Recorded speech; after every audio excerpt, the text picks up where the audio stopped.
que podamos estar ya aquí. Vamos a adorar, a glorificar a nuestro Dios, vamos a escuchar su palabra. Pero antes de eso vamos a orar, por favor. Les pido que oremos juntos y encomendemos todo lo que hagamos para la obra del Señor. Padre, gracias por darnos la oportunidad nuevamente de estar aquí. Tú eres, Señor, el que produce tanto el querer como el hacer en la vida de cada uno de nosotros.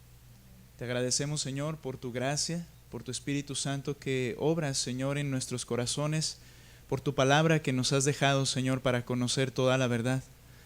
Gracias por tu Hijo Jesucristo que enviaste a morir para cumplir, Señor, con el pago que tú requerías y para poder salvar a pecadores que no lo merecemos.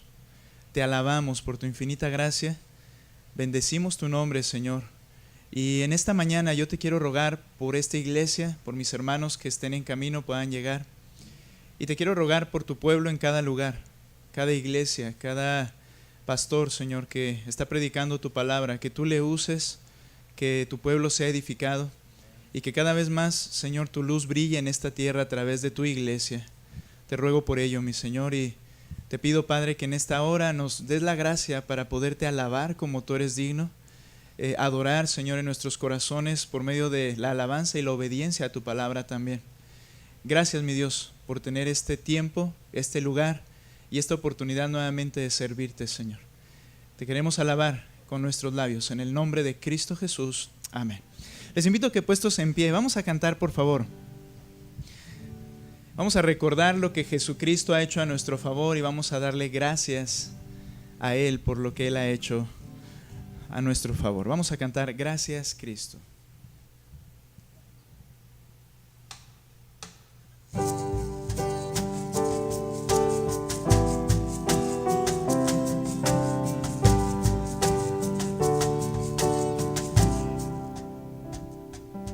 El misterio de la cruz no puedo comprender, la angustia que llegó a sufrir. El perfecto Dios, su Hijo, entregó la copa amarga, Él bebió por mí. Tu sangre mi maldad lavó. Gracias, Cristo, pues satisfecha la ira de Dios. Gracias, Cristo, tu enemigo fui y hoy me siento a tu mesa. Gracias, Cristo.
satisfecha la ira de Dios.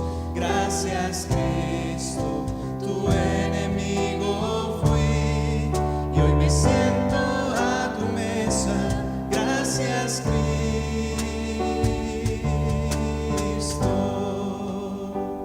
Amén. Gracias por nuestro Señor, por lo que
ser que el bueno y justo se hizo hombre y fuera a morir por el más vil pecador, como siendo yo su enemigo, el sufrimiento en mi lugar tomó en aquella cruz y cargó mi maldad sobre él.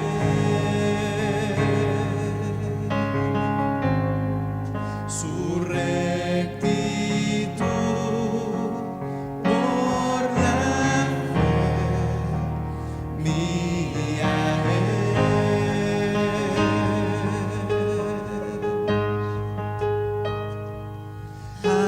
Aleluya, glorioso intercambio, oh cuán gran misterio, que por gracia salvo soy.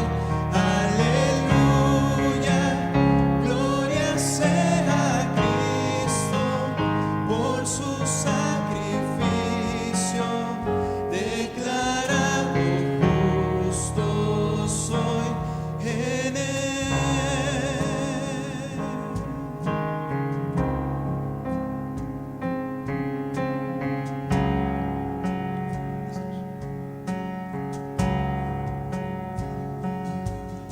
¿Cómo es posible que Jesús, como a su Hijo, Él me recibió y su nombre llevó hoy?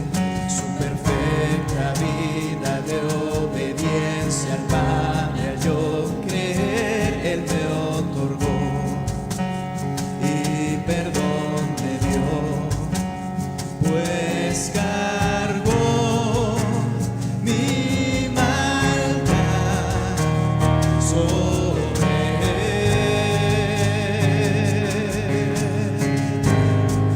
Su rectitud por la fe mía es.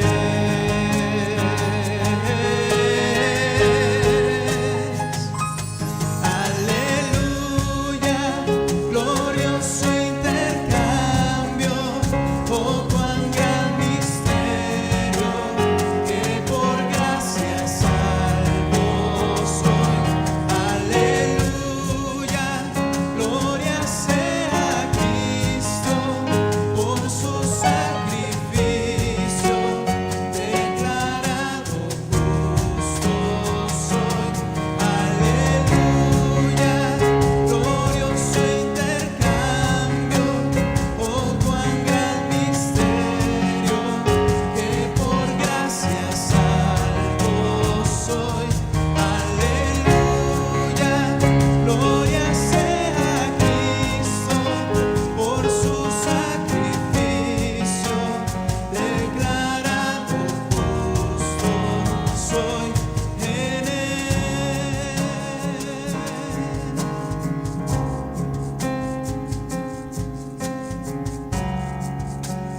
Declarado justo soy en él. Amén.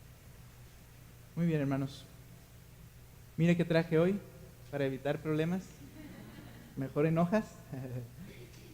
Muy bien, hermanos. Gracias a Dios por esta oportunidad, por poderle alabar con el entendimiento, poder meditar en su palabra, aun cuando estamos cantando. Eso es hermoso. Y ahora tomar las escrituras y prestar atención a lo que el Señor quiere hablarnos. Le invito a que estemos listos, hermanos, y que me acompañe por favor a Juan capítulo 16. Estamos estudiando a lo largo de todos los evangelios, de la manera más cronológicamente posible, por decirlo así, la vida de Cristo. Y ha sido bastante de edificación. Hemos visto cómo actúa, cómo actuó, qué demanda, cómo es su carácter. Y si queremos saber y vivir y ser como Cristo, necesitamos conocer a Cristo, y toda la Escritura habla de Él, pero particularmente al ver los Evangelios nos nutre esa idea, nos ayuda a comprender. Y estamos ahora en Juan capítulo 16, que se refiere a la noche previa a que el Señor Jesucristo muera en la cruz. Hemos llamado a esta serie de predicaciones, esta lista de predicaciones, en las sombras con Jesús, porque era solamente el Señor con sus 11 discípulos amados, a los cuales les comienza a instruir acerca de cosas particulares como el amor, como el dar fruto, la vida que el cristiano debe reflejar en esta tierra. Quería impactar la vida de ellos en esa última noche. Ahora, llegamos a Juan 16. El Señor ha hablado acerca de dar frutos. El Señor nos ha enseñado también que las aflicciones no pueden ser evitadas, que el mundo nos va a atacar porque le aborrece, le odia a Él. Ha instruido que debemos amarnos como Él nos ha amado como iglesia. Y llegamos a este versículo, por favor, y lea conmigo capítulo 16. Nuestro hermano nos hizo favor de leer desde el 15-26 para hacerlo correctamente en el contexto. Y note, por favor, versículo 5. Quiero empezar allí, Juan 16, versículos 4, hermanos, del 4 en adelante iremos leyendo, pero quiero comenzar ahí. Mire lo que dice, pero estoy leyendo Nueva Biblia de las Américas aquí, pero compárelo con la Biblia que tienen en sus manos, no hay ningún problema. Dice el verso 4, pero les he dicho estas cosas para que cuando llegue la hora se acuerden de que ya les había hablado de ellas. Y no les dije estas cosas al principio porque yo estaba con ustedes. Pero ahora voy al Padre que me envió. Y ninguno de ustedes me pregunta ¿a dónde vas? Pero porque les he dicho estas cosas, la tristeza ha llenado su corazón. ¿Te has imaginado alguna vez lo maravilloso que sería haber conocido a Jesucristo personalmente en carne y hueso, como decimos nosotros? Bueno, quizá diríamos, pero Él vino a morir. Si ya hemos estudiado la Escritura un poquito más en el tiempo, ¿verdad? Él vino a morir, no a conservar su vida humana de manera permanente, ¿no? Entonces no podría acontecer tal cosa. Pero entonces, ¿te imaginas lo que sería que después de haber muerto y resucitado, así como estuvo por 40 días, dice el libro de Hechos, con los creyentes,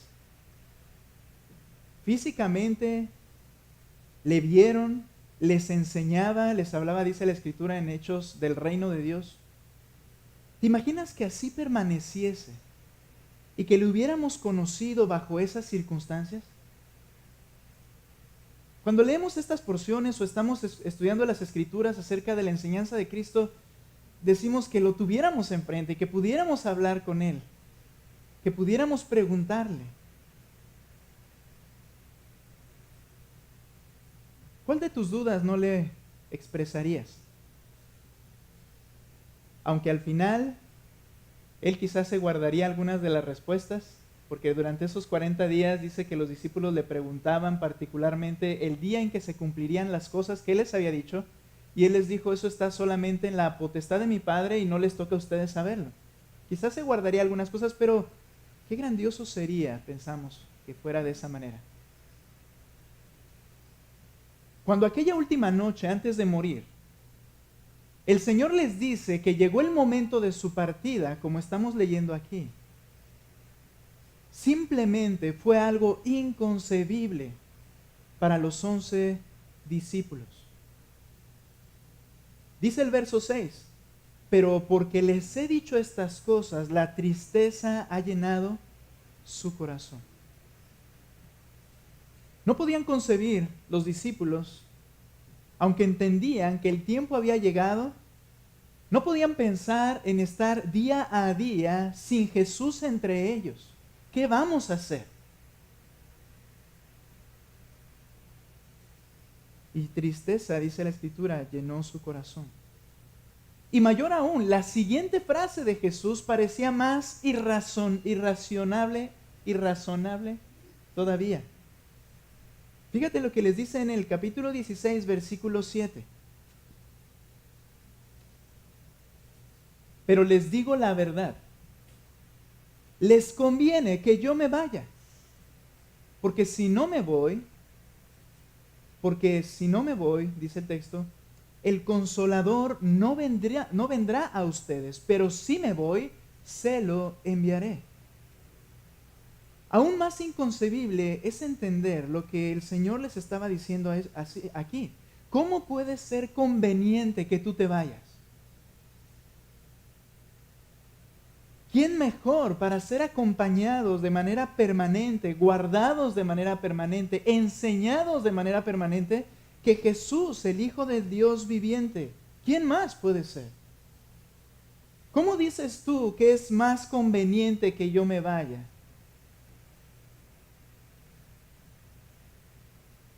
Esta es de hecho una verdad fascinante y compleja de asimilar.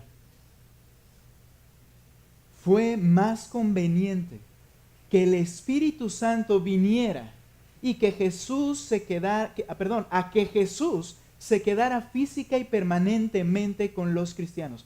Fue más conveniente que el Espíritu viniera y que Cristo se fuera. Esta es una verdad fascinante y complicada para entender. Pero fue y era mejor. Piensa un momento, por favor, en esta afirmación. ¿Por qué no parece lógico esta idea en nuestra mente? ¿Por qué la idea de tener a Cristo entre nosotros sería más lógica? ¿Por qué la idea de que se vaya y que venga otro no suena lógico? Porque necesitamos entender el tema que trataremos a partir de hoy y la próxima semana, si Dios permite. Necesitamos entender la obra del Espíritu Santo en el creyente, la obra del Espíritu Santo en el cristiano. Necesitamos entenderla y entonces llegaremos a la misma conclusión a la que llegó el Señor. Era conveniente mejor que tú te fueras y que el Espíritu Santo viniera. La obra del Espíritu Santo en el cristiano. ¿No es demasiado fuerte el volumen? ¿Se siente bien? Okay, ¿sí? La obra del Espíritu Santo en el cristiano. En primer lugar, hoy veré 2 puntos, si Dios me da la oportunidad y el tiempo nos favorece. Hablaremos de, lo primero que vamos a ver de esta obra del Espíritu Santo, es entender que el Espíritu Santo es el consolador del cristiano. El Espíritu Santo es el consolador del cristiano. Mira lo que dice 16:7. Les voy a pedir, hermanos, que presten atención ahí en sus Biblias o aquí al frente. Dice, pero yo les digo la verdad, les conviene que yo me vaya. Porque si no me voy, el Consolador es un título, un nombre, por causa de una obra que realiza esta persona de la que está hablando el Señor. El Consolador, si no me voy, no vendrá a ustedes, pero si me voy, se lo enviaré. La palabra, el término consolador, del griego parakletos, literalmente es este significado. Llamado al lado de uno, en ayuda de uno. Llamado al lado de uno, en ayuda de uno. En las cortes de justicia, era el asistente legal, era el defensor, era el abogado de una persona, el que venía a su lado para ayudarle en ese proceso, para abogar por él, para defenderle. Era el asistente legal, el consolador. Es entonces, si lo podemos definir en palabras prácticas para nosotros, es entonces el amigo que te ayuda, defiende y guarda. Ese es el consolador, el amigo que te ayuda, te defiende y te guarda. Y esto es lo que precisamente Jesús había sido para sus discípulos. Jesús había sido el consolador de los 11.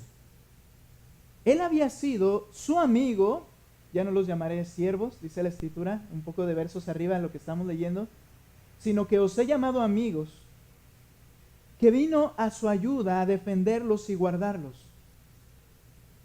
Por casi 3 años los protegió de los adversarios. ¿Qué sucedía cuando venían los fariseos, los escribas, los que lo querían matar? ¿Aventaba a Pedro por enfrente? No. Él salía y él tenía el debate, y al que querían apedrear, si leemos la narración de los evangelios, era a Cristo. No a los discípulos, era a él, y toda la ira y el enfoque era hacia Cristo. Esto fue intencional. Cristo era para ellos su defensor.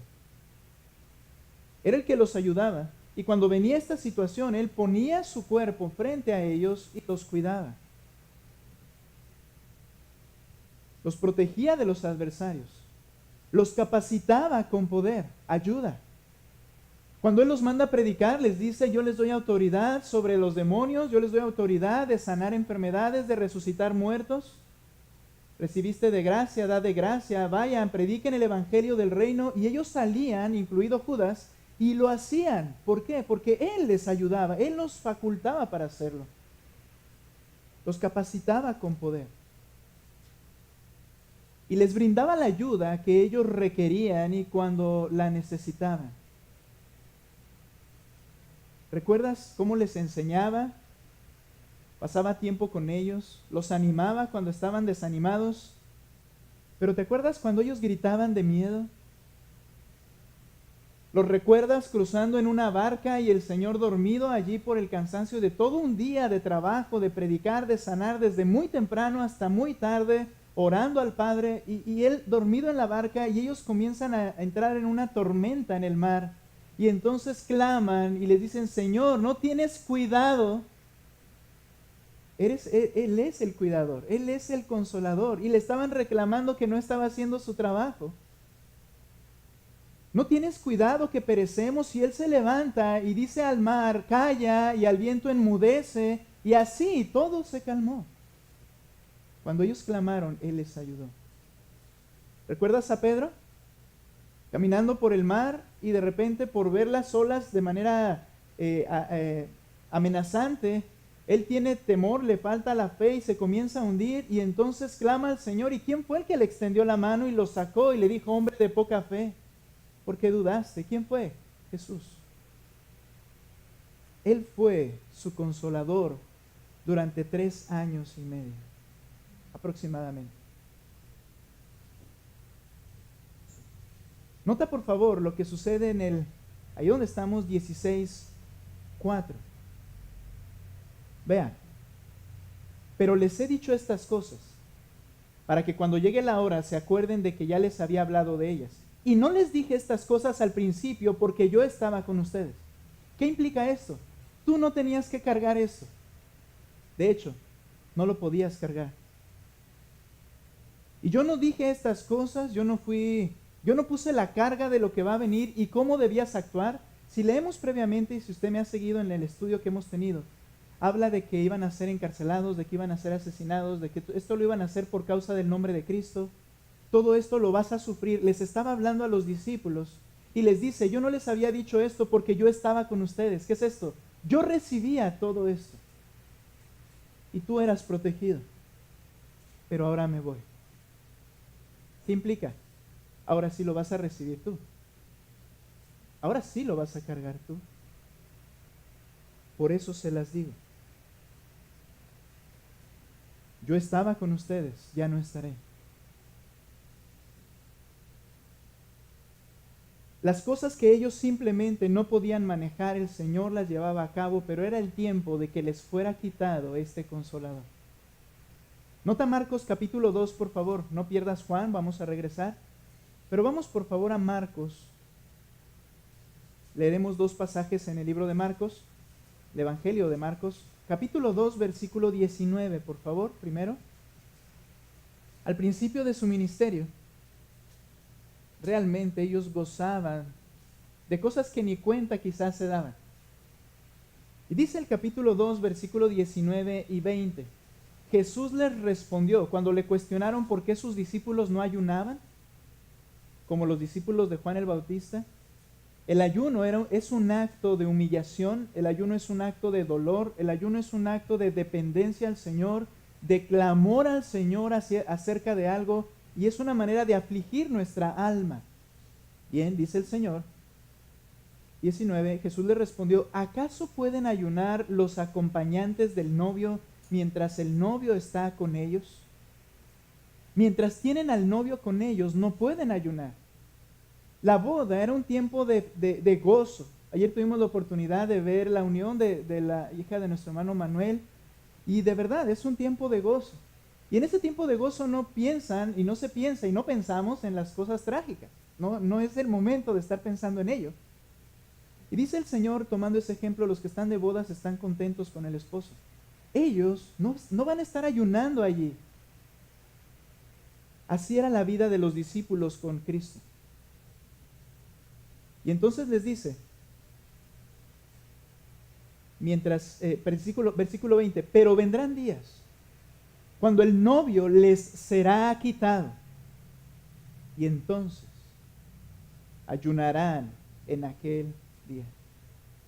Llegará el momento en que el consolador que han tenido les será quitado, y allí sufrirán, y allí clamarán, y allí sus almas se afligirán. Esto era una profecía viendo lo que iba a pasar en esa noche que ahora estamos estudiando, al siguiente día. También acompáñame a Marcos capítulo 14, verso 27.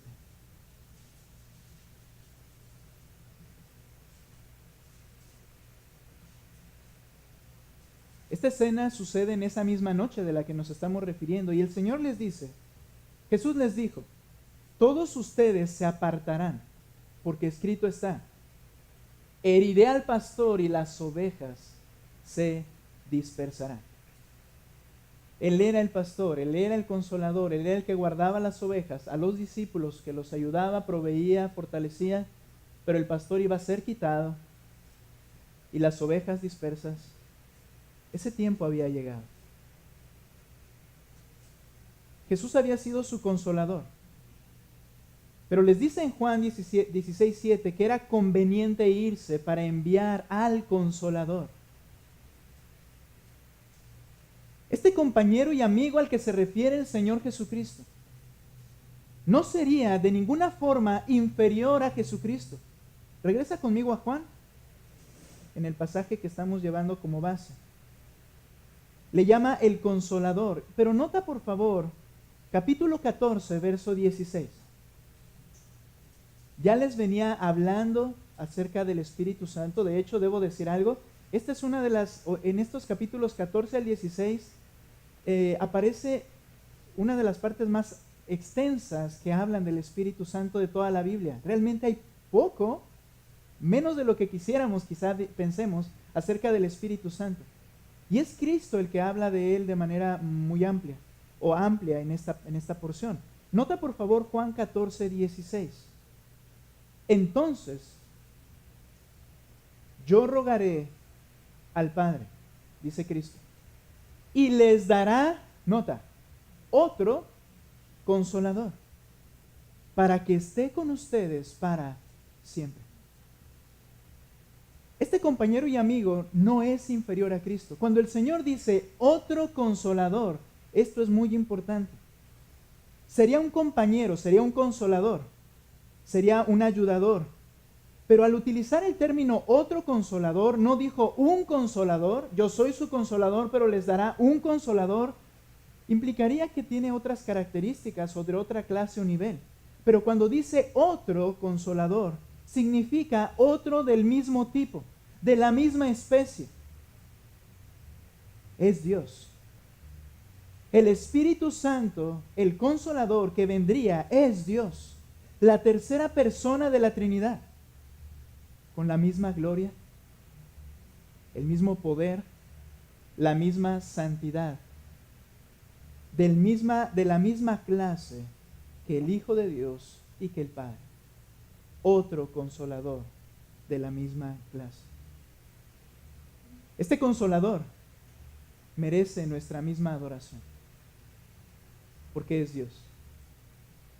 Este consolador es digno de nuestra obediencia. Este consolador es digno de nuestra atención, fidelidad y servicio de la misma clase. También dice el texto, ahí al final del versículo 16, Él les dará otro consolador para que esté con ustedes para siempre.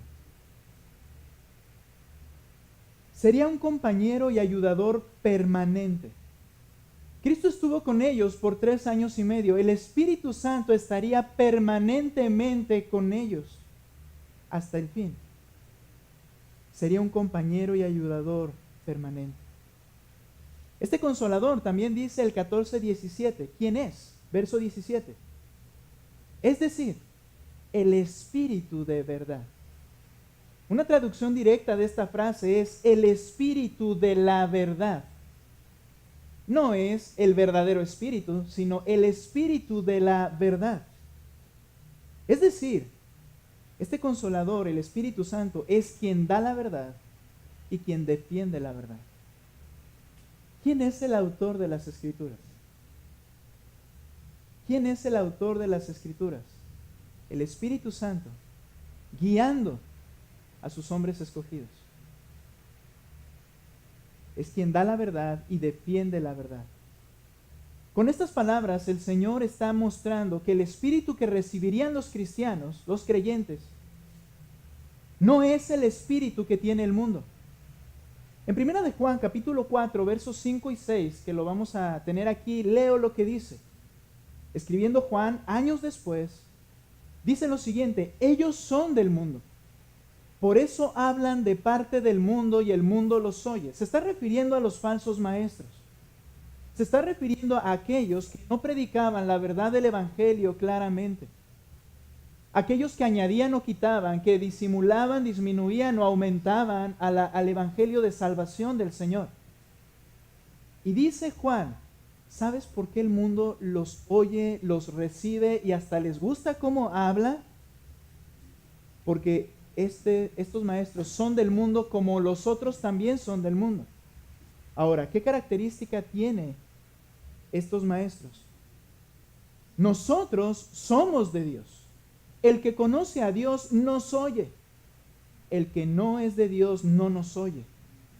En esto conocemos el espíritu de verdad y el espíritu de error. El Espíritu Santo es quien otorga y defiende la verdad.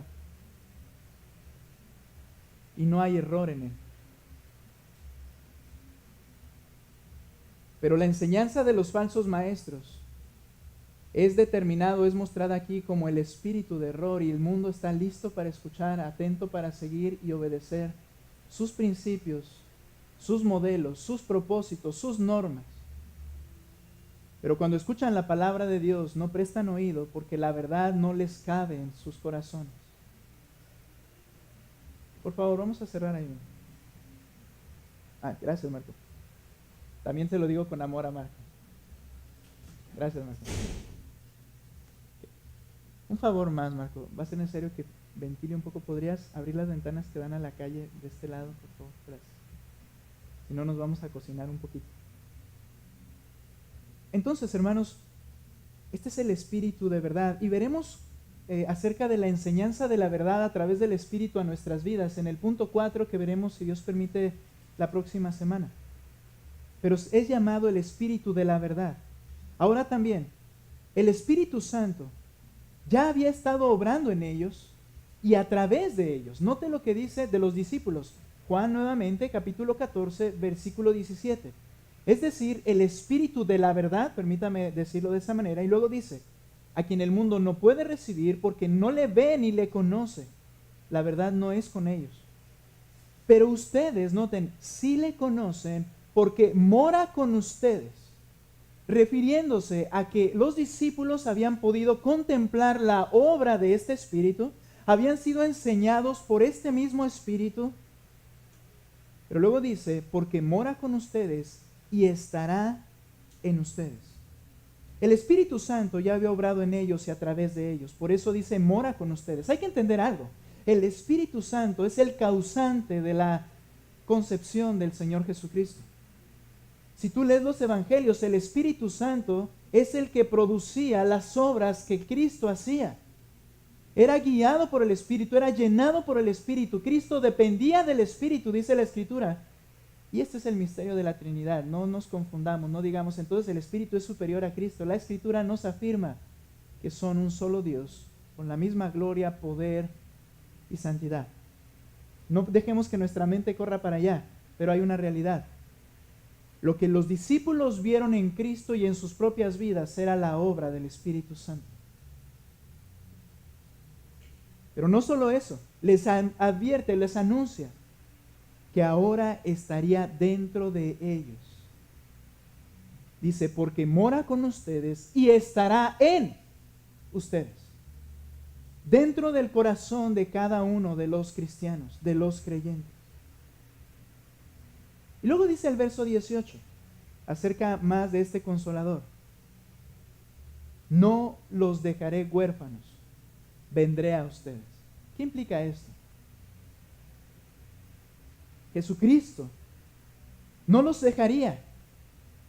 Jesucristo continuaría con ellos a través de la persona del Espíritu Santo. Muchas veces como ya cristianos de algún tiempo entendemos y decimos que Cristo está en nuestros corazones. Ahora, si queremos ser más precisos bíblicamente a lo que está diciendo aquí, es la persona del Espíritu Santo el que mora en tu corazón, en ti. Pero Cristo dice que Él, en la persona del Espíritu Santo, está habitando al creyente.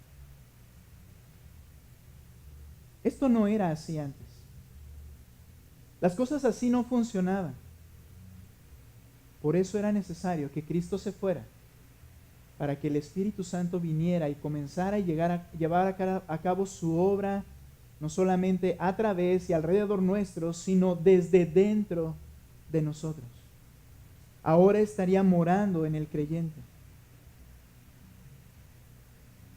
Al conocer al Hijo, dice la Escritura, vimos al Padre. Y al conocer al Hijo, vimos el poder del Espíritu Santo. Pero al tener el Espíritu Santo, mora en nosotros el Hijo y el Padre. Nota lo que dice versículo 23. Jesús le respondió, si alguien me ama, guardará mi palabra, y mi Padre lo amará, y vendremos a Él, y haremos morada con Él. Aquí está el misterio maravilloso de la Trinidad.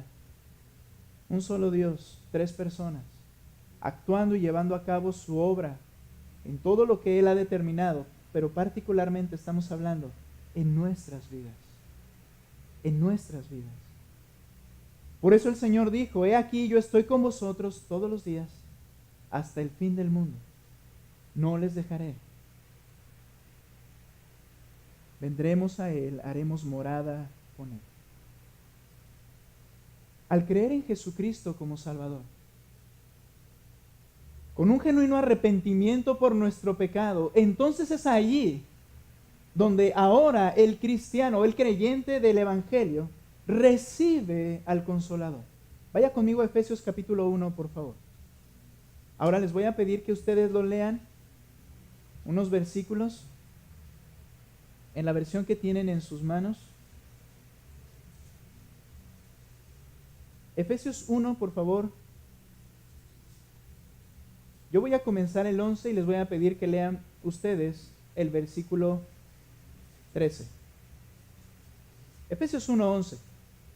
También en Él, hablando de Jesucristo, hemos obtenido herencia, habiendo sido predestinados según el propósito de aquel que obra todas las cosas conforme al consejo de su voluntad. Fue un acto de la voluntad de Dios, a fin de que nosotros, que fuimos los primeros en esperar a Cristo, seamos para alabanza de su gloria. ¿De quién está hablando? Nosotros que fuimos los primeros en esperar a Cristo. ¿Quiénes estaban esperando al Mesías? Los judíos. Ese es el nosotros. Está hablando de él como judío. Nosotros fuimos los primeros en esperar a Cristo y seamos nosotros para alabanza de su gloria. Ahora, lean ustedes el versículo 13, por favor. ¿Listos? ¿Qué dice?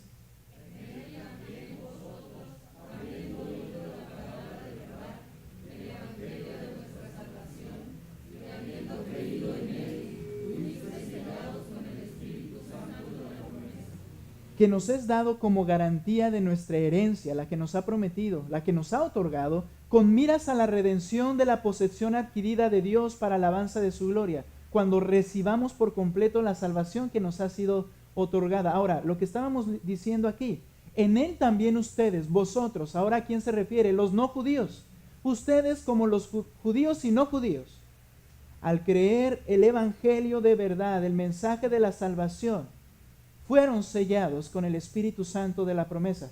Es allí, cuando tú te arrepientes genuinamente de tus pecados, cuando comprendes que Él es digno de toda tu vida, cuando has escuchado que Él dio su vida en sacrificio como único medio para salvar a un pecador y perdonar sus pecados, cuando has entendido eso y pones tu fe en Cristo, dice, Él te sella con el Espíritu Santo. Allí, a partir de allí, viene a morar dentro de ti, no una fuerza impersonal, no una energía que te mueva, la persona misma de Dios en el Espíritu Santo para cuidarte, ayudarte y capacitarte y poder hacer la obra que el Señor te demanda que hagas. No, la vida cristiana no es difícil. Lo difícil es que te dejes guiar por la persona que vive en ti, que es el Espíritu Santo.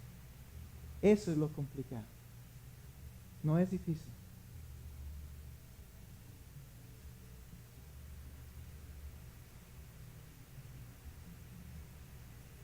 Él mora en nosotros para cumplir sus propósitos, por lo cual Él nos ha hecho cristianos.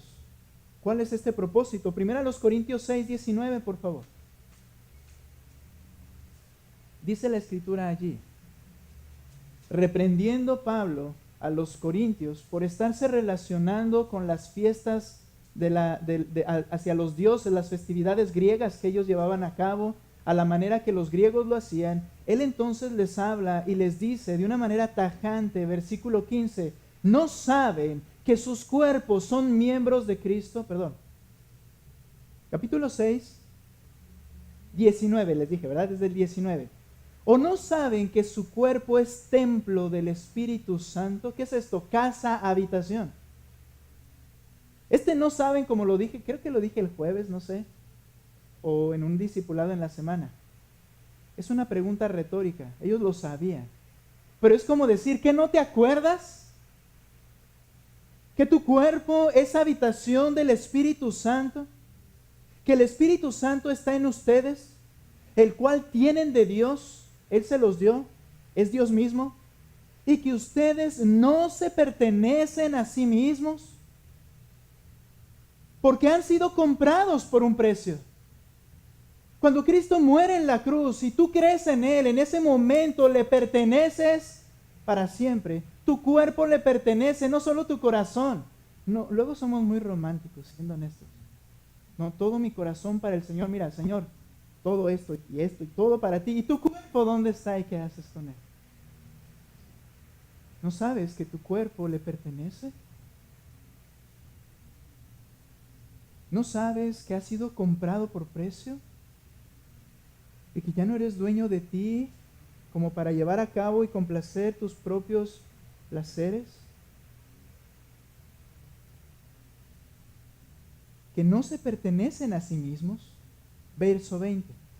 Porque han sido comprados por un precio. Por tanto, esta es la razón, o este es el resultado. Glorifiquen a Dios en su cuerpo y en su espíritu, los cuales son de Dios. Bien, Señor, ¿cómo te glorifico? Obedéceme. Sé lleno del Espíritu. Sé guiado por el Espíritu. Y eso lo iremos viendo en las enseñanzas de la próxima semana. Sé conducido por el Espíritu. Sé enseñado por el Espíritu. Obedece al Espíritu. Cumple mi voluntad. Así me glorificarás dando mucho fruto. ¿Lo recuerdas? Tu cuerpo le pertenece a Él y en ti mora el Espíritu Santo. ¿Qué estás haciendo con Él?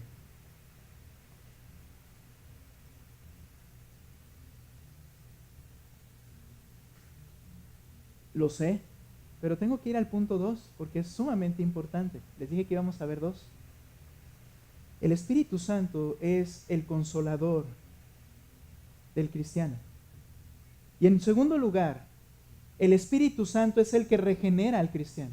Regrese por favor a Juan capítulo 16. Este punto es un poco más corto, pero quiero que lo veamos, es importante para unirlo con lo que hemos estado hablando. El Espíritu Santo es el que regenera al cristiano. Estamos hablando de la obra del Espíritu Santo. El Espíritu Santo es el consolador del cristiano y es el que regenera al cristiano. Capítulo 16, versículo 18. Y cuando Él venga, ese Espíritu que Él enviaría, el consolador, convencerá al mundo de pecado, de justicia y de juicio. 3 áreas. De pecado, de justicia y de juicio. De pecado, porque no creen en mí. De justicia, porque yo voy al Padre y ustedes no me verán más. Y de juicio, porque el príncipe de este mundo ha sido juzgado. Una labor del Espíritu Santo es esta: convencimiento, convicción. Ahora, yo mencioné que el Espíritu Santo es el que regenera al cristiano. Debo explicar que para llegar a ser cristiano es necesario que acontezcan 2 eventos ligados uno con el otro.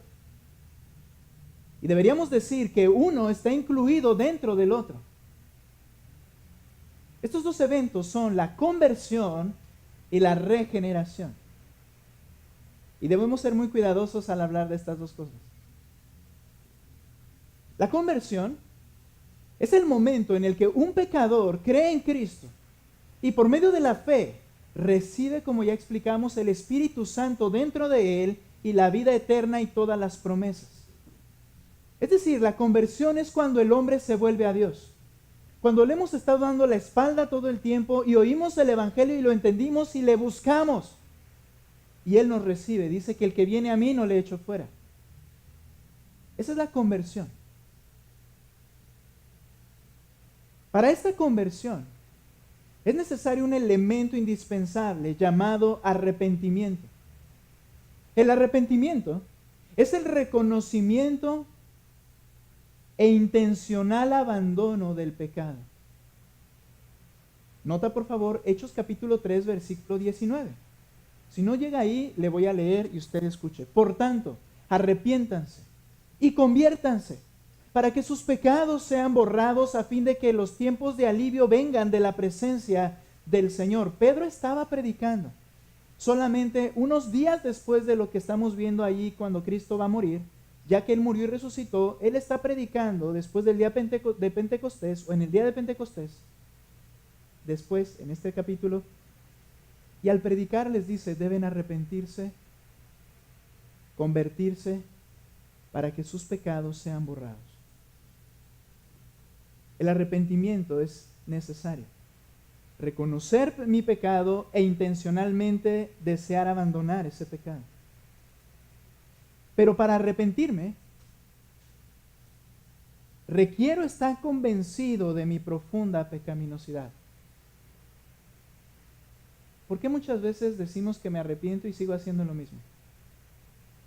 En el trato humano con humano.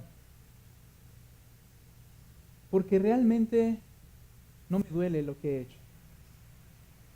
Puedo sentir una carga, puedo sentir varias cosas, pero no siento que haya sido tan grave. Y muchas veces esto se practica mucho en el matrimonio para dejar de tener discusión y problema. Ok, perdóname. Pero eso garantiza que lo voy a volver a hacer. Porque yo no lo siento y no considero que fue profundamente pecaminoso lo que yo hice. El arrepentimiento implica reconocer mi pecado y dolerme por mi pecado. Sentir un peso al reconocer lo pecaminoso que he sido. Para arrepentirte, requiero estar convencido de mi profunda pecaminosidad. Esta palabra que utiliza la Escritura en Romanos 3:19, por tanto arrepiéntanse, implica 2 cosas: dolor y cambiar de mente en cuanto al pecado y Cristo. Es decir, que ellos requerían decir, ¿qué pecador soy? Y en segundo lugar, ese Cristo que yo aborrecía, ese Cristo es el Señor. Un cambio de mente, arrepentimiento. Bien, pero voluntaria y por mi esfuerzo mente, por mi esfuerzo particular, ¿puedo realmente reconocer mi pecado, lo sucio que es y dolerme por él? La respuesta es no. Romanos 3 dice, no hay quien busque a Dios. Todos se desviaron, aún así hicieron inútiles. No hay quien haga lo bueno. ¿Y por qué no lo hace? Porque no lo desea. No hay ni siquiera uno. El hombre no puede quedar convencido para arrepentirse por fuerza, esfuerzo personal. Es necesario entonces que, como Cristo dijo, el Espíritu Santo lleve a cabo la labor de convencer a ese pecador. Y es esto a lo que llamamos la regeneración. La regeneración es un cambio de naturaleza, pero yo les mencioné, hermanos, que uno está dentro del otro y ambos son necesarios. A veces en la mente cristiana o en algunas teologías se enseña que es necesario primero convertirte, y cuando te conviertes eres salvo, y luego la regeneración. Y si hay cristianos entre comillas, que no hay un cambio en sus vidas, no hay un cambio de disposición, de mente, de acción, entonces le decimos, es un cristiano carnal, va al cielo, pero está viviendo carnalmente. Hay que tener mucho cuidado con esto. ¿Por qué? Porque lo que la Escritura enseña es que la regeneración incluso comienza antes de la conversión. Explico. Ese cambio de naturaleza comienza. Regresa conmigo a Juan capítulo 16. Según este versículo, cuando el Espíritu Santo dice, convencerá al mundo de pecado. ¿Qué es esto? Que de los del mundo, no quiere decir esto, que el Espíritu dirá a todos que son pecadores. Testificará de pecado, no. Convencer implica que a la persona a la que Él convence, la lleva al punto de quedar convencido, es decir, con una convicción tan profunda que no encuentra una segunda salida. La convicción es quedar cautivo por una idea a tal grado que no puedo irme a otro lado. Esa es convicción. Y dice que es el Espíritu el que convence de pecado. Esa obra la lleva a cabo el Espíritu en aquellos que Él comienza a atraer hacia Él y un día creerán en Él. ¿Sabes por qué? Porque la convicción de pecado le hace a la persona quedar estática, comprender, soy un profundo pecador y ofendido al Señor. ¿Quién hace eso? El Espíritu. Esa es la obra de regeneración. ¿Cómo es posible que a un pecador que ama su pecado llegue al punto de entender y visualizar lo profundamente pecador que es y dolerse por él y sentirse mal al grado de buscar el rostro de Dios? Eso no es por esfuerzo humano, es obra del Espíritu Santo. Por eso, cuando predicas el Evangelio, el éxito en tu predicación o el éxito en tu ministerio es decir con claridad el Evangelio, no hacer convertidos. Eso no lo puede hacer nadie salvo el Espíritu Santo al obrar en ese corazón. No hay una técnica, no hay un método, no hay una palabra, no hay, hermanos, un sistema para convencer a un pecador si el Espíritu Santo no lo hace. Y Él entonces vino. Y al oír el Evangelio, la Escritura, y quizá a lo largo de tiempo, esto es difícil de entender cuándo empieza y cuándo termina. Bueno, cuándo termina sí, pero cuándo empieza, porque a través de la vida de la persona comienza a obrar al punto de que llega el momento de reconocer plenamente su profunda pecaminosidad y su profunda ofensa a Cristo. Dice el texto, de pecado por cuanto no creen en mí. La persona queda entendida, yo he rechazado a Cristo en mi vida.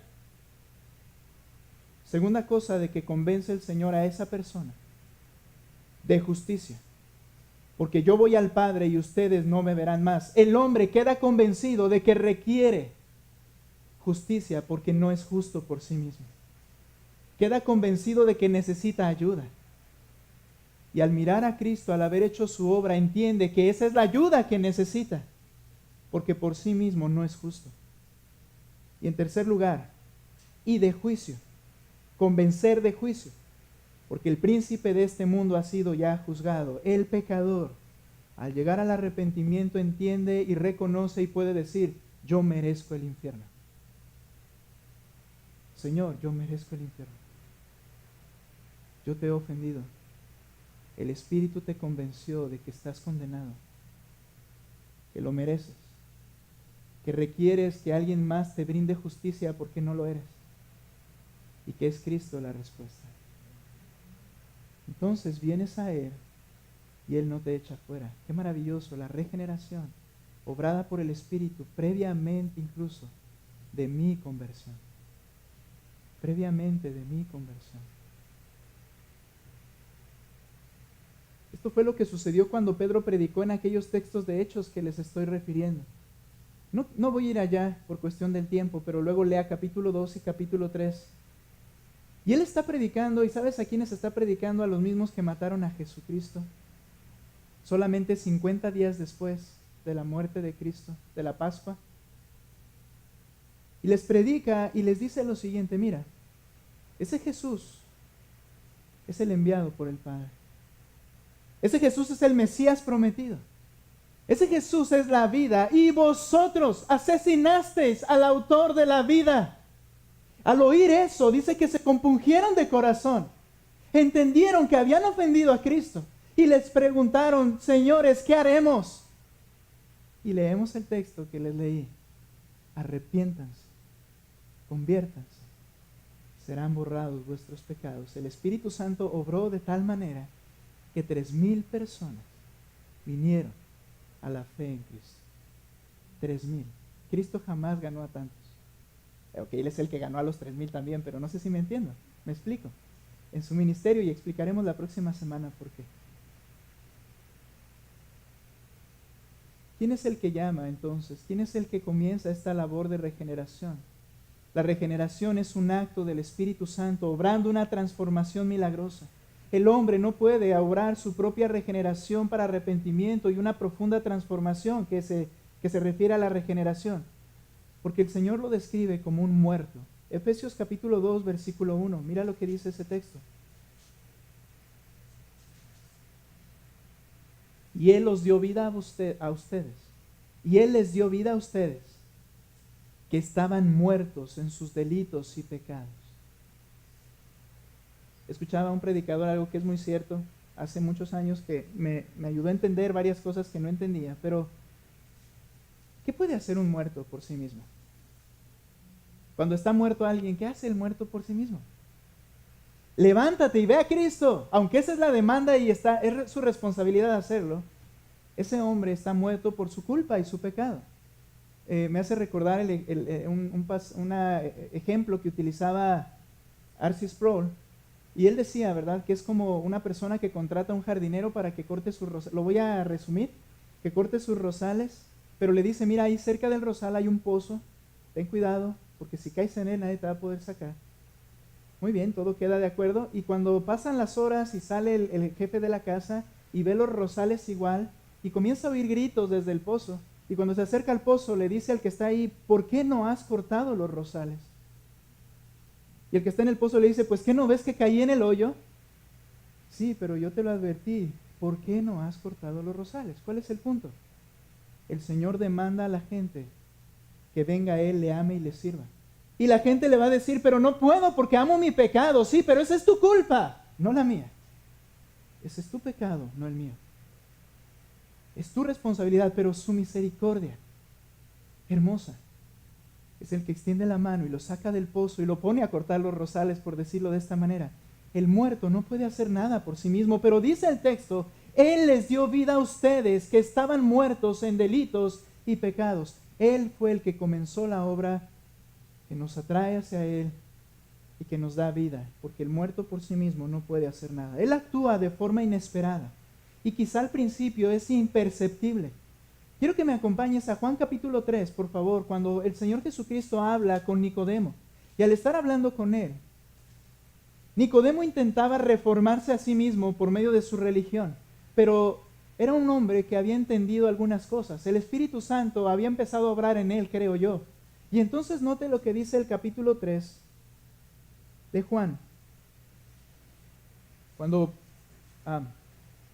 Nicodemo está con él, le dice Jesús a Nicodemo. Jesús le contestó: en verdad te digo que el que no nace de nuevo no puede ver el reino de Dios. Tienes que nacer de nuevo. Imposible. ¿Sabes? Nicodemo era muy sabio y muy astuto también. Si tú sigues leyendo, le dice: ¿cómo es posible? ¿Cómo voy a meterme en el vientre de mi madre otra vez sin nacer? Se estaba haciendo, como decimos nosotros, loquito. Porque el Señor le dice, eres maestro de Israel y no sabes esto. Nicodemo sabía que él necesitaba ser transformado, quizá lo entendía, que necesitaba ser purificado de alguna manera, pero él se esforzaba en hacerlo en base a su religión. Y el Señor le dice, no, tienes que nacer de nuevo, algo que es imposible para ti mismo. Pero siga la lectura, por favor. Sigo la lectura hasta el 8. Nicodemo le dijo, ¿cómo puede un hombre nacer siendo viejo? ¿Acaso puede entrar por segunda vez en el vientre de su madre y nacer? Jesús le respondió, en verdad te digo, que el que no nace de agua y del Espíritu, la purificación obrada por el Espíritu Santo, no puede entrar en el reino de Dios. Lo que es nacido de la carne, carne es, y lo que es nacido del Espíritu, ¿quién es el que lleva a cabo esta labor? El Espíritu, Espíritu es. No te asombres de que te haya dicho, tienen que nacer de nuevo. Nota, el viento sopla de donde quiere y oye su sonido, pero no sabes a dónde va ni a dónde viene. Así es todo aquel que es nacido del Espíritu. No sabes cuándo acontecerá. No puedes ver quizá antes evidencias, pero el Espíritu está obrando. Y cuando Él actúa, sientes su poder, sientes su fuerza, sientes su obra, y Él lo lleva a cabo en su voluntad.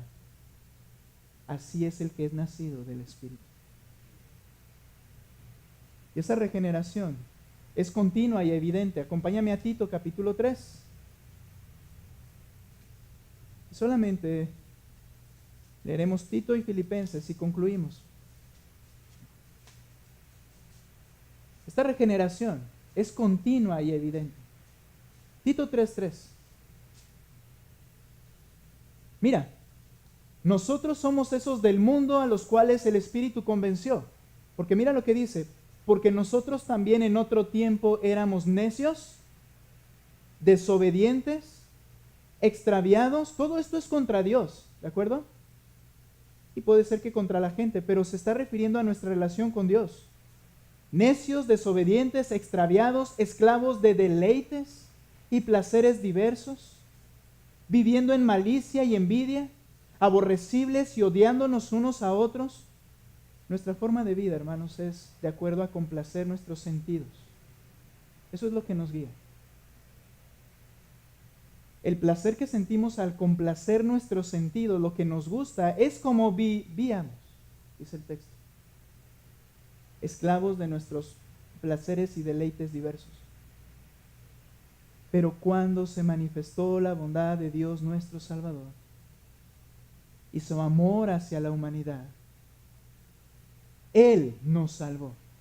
No por obras de justicia que nosotros hubiéramos hecho, sino conforme a su misericordia, por medio del lavamiento de la regeneración y la renovación por el Espíritu Santo. El que no nace de agua y del Espíritu no puede ver el reino de Dios. Y a nosotros ha sido el Espíritu que nos ha lavado, regenerado, renovado. Ese Espíritu Santo, dice el 6, que Él derramó sobre nosotros abundantemente por medio de Jesucristo, nuestro Salvador, para que justificados por su gracia fuéramos hechos herederos según la esperanza de la vida eterna. Palabra fiel es esta, viene una responsabilidad. Y en cuanto a estas cosas, quiero que hables con firmeza, para que los que han creído en Dios procuren ocuparse en buenas obras. Estas cosas son buenas y útiles para los hombres. ¿Por qué haces lo que haces? En primer lugar, lo veremos la próxima semana, puedes hacer lo que Dios te manda a hacer. Todo lo que parece complicado, pero no lo es, que ya mencioné, lo puedes llevar a cabo. ¿Por qué? Porque el Espíritu Santo mora en ti. ¿Y para qué? Porque esto es provechoso y útil a los hombres. ¿Sabes por qué hago? Voy a decirlo de manera negativa. ¿Sabes por qué no hago lo que me complace? Porque quiero hacer lo que sea útil para otros. Porque para eso me llamó el Señor. Para que dejes de hacer lo que te complace y al hacer lo que Dios dice, aunque no sea lo que harías en primera instancia, seas de testimonio a los que te están viendo. Por eso no hago lo que a mí me complace, aunque lo puedo hacer.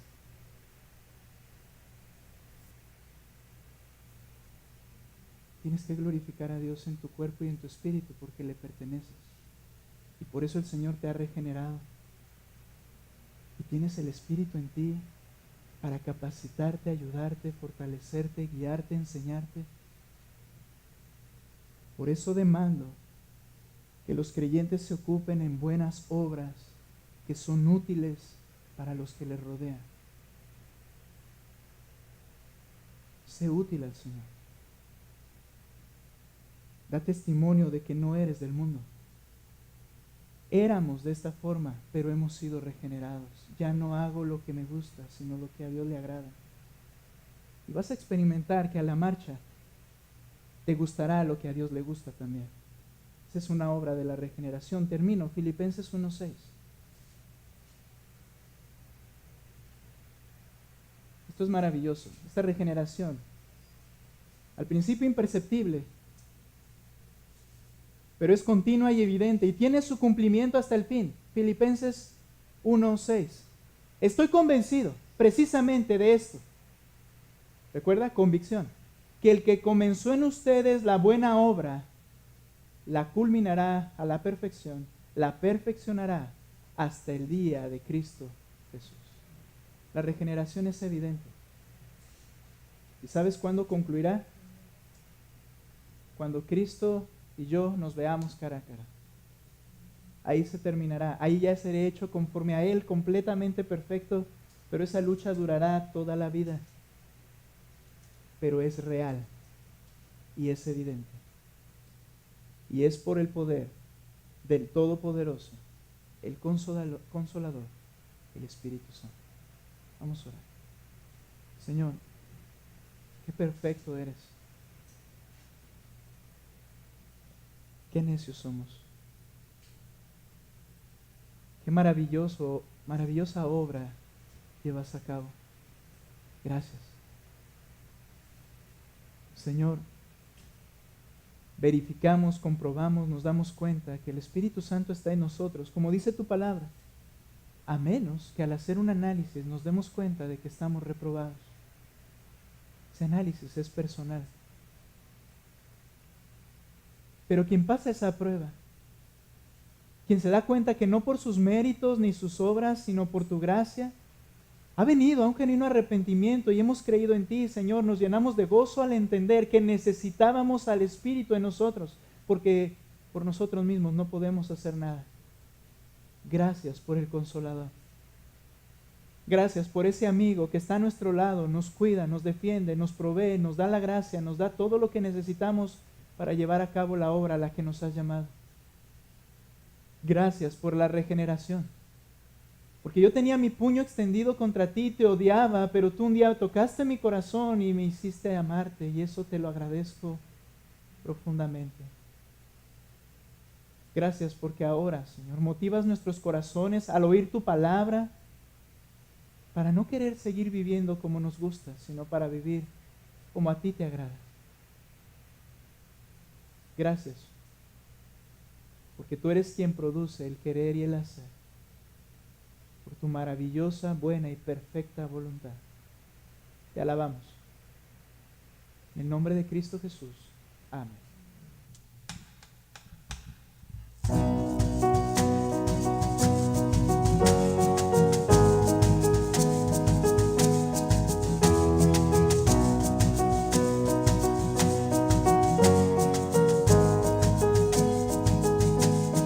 Traigo mis culpas al pie de la cruz, mis ansiedades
haya sido una oración de nuestros corazones, hermanos. Hermanos, hemos concluido.